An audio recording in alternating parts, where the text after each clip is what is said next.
Hello, I'm Scott Bledsoe. What if you woke up one day and noticed that a miracle had happened? What kinds of changes would you see? And what would it mean for your life moving forward? That's the premise of the miracle question, a popular counseling intervention developed by Insoo Kim Berg and Steve DeShazer. The session I'll be discussing comes from the video Solution-Focused Brief Therapy.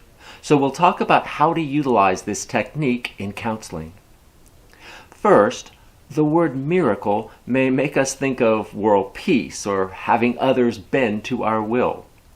But because the therapy process is really about helping clients achieve realistic goals and successful outcomes, the miracle question should be used towards this end. The following video clip takes place early in the counseling relationship, and the therapist, Matthew, helps Danielle prepare for the miracle question by asking about her hopes for counseling. Danielle discusses the struggles she's faced because of her parents' divorce, but also her genuine desire to feel more joyful. Let's go back to that question I asked originally. What are your hopes for our work together? Hopes?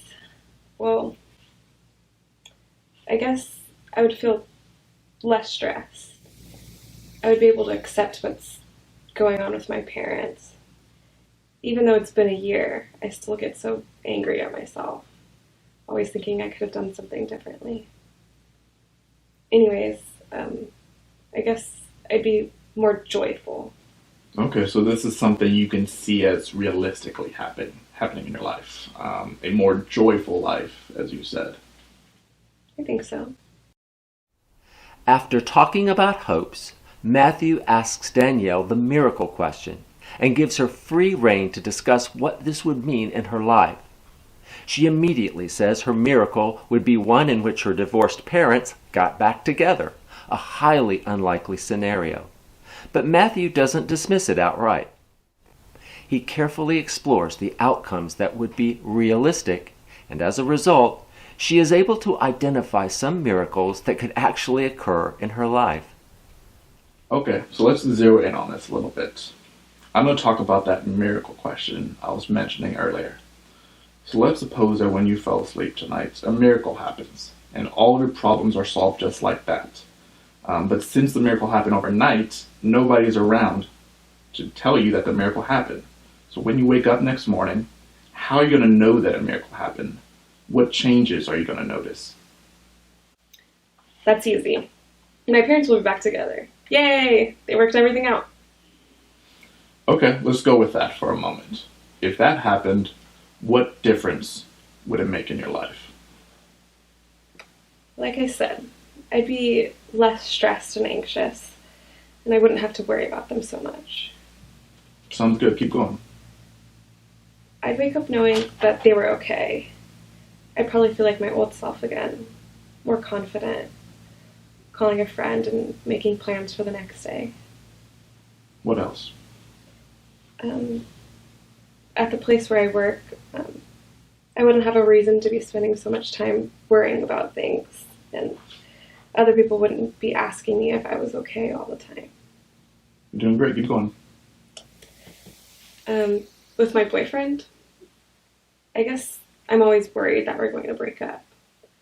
But now, because of this miracle, I realize I really do want this relationship to work.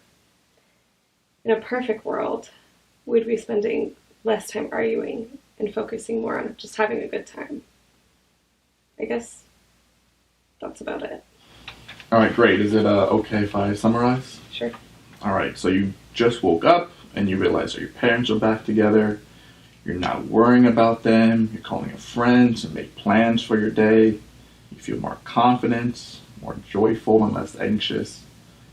Your boyfriend are getting along and enjoying time together. Does that sound about right? Yeah. Is everything in this scenario possible and realistic? Everything except for the part about my parents getting back together. So everything except for that seems pretty doable. Yeah. So let's put all the doable stuff on the table. So let's put it to the test. So what's the chance that all of these changes actually come true? Feeling more confident, less stressed, connecting with your friend, happier at work, and with your boyfriend. Just, I'm a big fan of scales. So on a scale of 1 to 10, with 1 no chance of this happening at all, and 10 absolute certainty that this is going to happen, what do you think the chance of all this occurring is? Maybe 6 or a 7.